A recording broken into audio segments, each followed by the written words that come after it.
Hey everyone, my name is Elise Swift, and this is my reading assignment number 5 video quiz. So just going to kind of dive into it. Out of the four most beneficial readings related to organizational communication this week, pretty much in order, I'm going to go ahead and say first the article on EEOC information, 2 the article on FMLA, 3 the 7 habits to use, and 4 the main functions of human resources or HR. Just kind of going forward, I chose EEOC first because I personally think it's something I want to pursue within a career. And overall, it's also a hot button topic issue right now in our society as well as within organizations. So the key thing is it's important and relevant in today's issues because it does cover an arraignment of people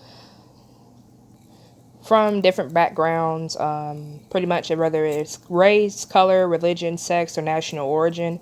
But one of the things that's not covered right now in current EOC laws are sexual orientation as well as status. So if anyone from the LGBTQ community may have a few issues when it comes to finding employment in certain organizations that may be a little bit more conservative or not as open-minded as, in lack of better words to say.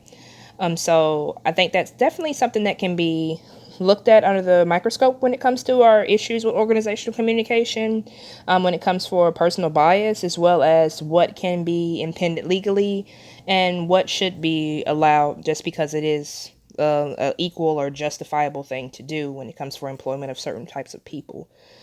So I feel like it's something that is definitely modern that we will see changes in or in the future as we've seen changes in it over time since its original creation. So also another going and forth with that whole hot topic issue thing was with FMLA.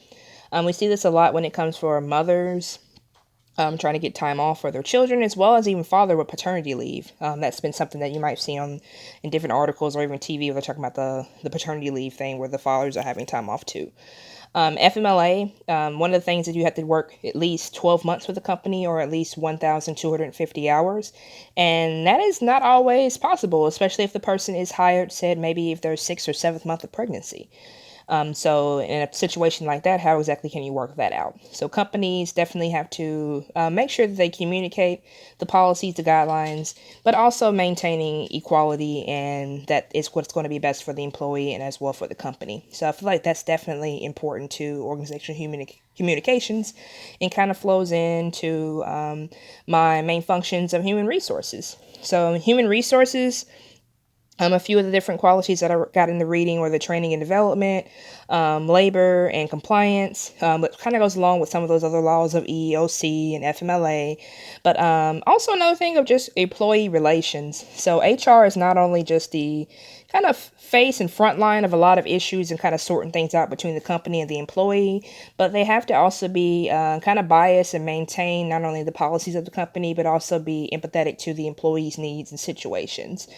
So the functions and main functions of HR is definitely beneficial to organizational communication and is definitely maybe the meat and potatoes when it comes to the organization of what keeps things running and also keeps things in order when it comes to legal guidelines or even guidelines between the employee and the company to maintain that just they have a good experience, they have a good relationship, and that it is definitely going to be best interest for the employees to keep them around so it's not a high turnover rate.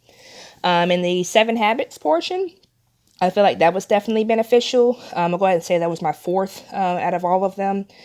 Just to say that to win office politics, definitely the two ones, I'm not going to go through all 7, but the 2 ones that were most important to me were number 1, to be aware that you have a choice.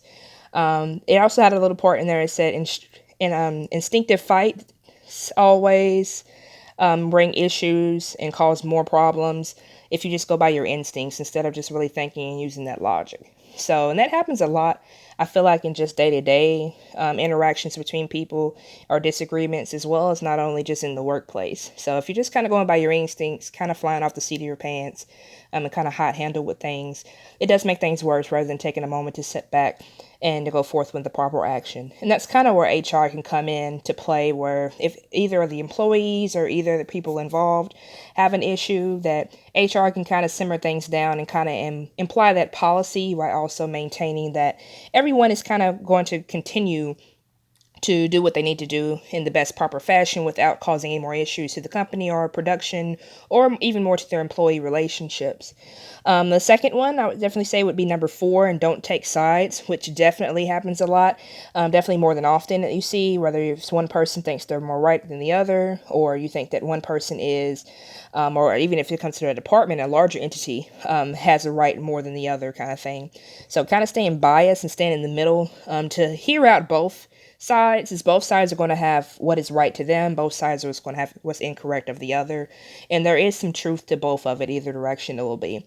So to be trying to take the time to definitely consider both angles, but also be understanding not to align yourself or align the decision based upon one or the other. So I felt like all of those were definitely beneficial to organizational communication. I felt like all of them were super helpful, and kind of understanding the overall concept and how this week's articles and everything related to it, especially with dealing with difficult people, because you're going to have some of those things in play when it comes for even dealing with difficult people or difficult situations. So overall, I felt like it was some pretty good readings. I'm sorry if I'm not the best at doing video quizzes, but I definitely thank you all for taking the time to listen to my quiz. And yeah, have a great day. We'll see you next week. Alrighty, bye bye.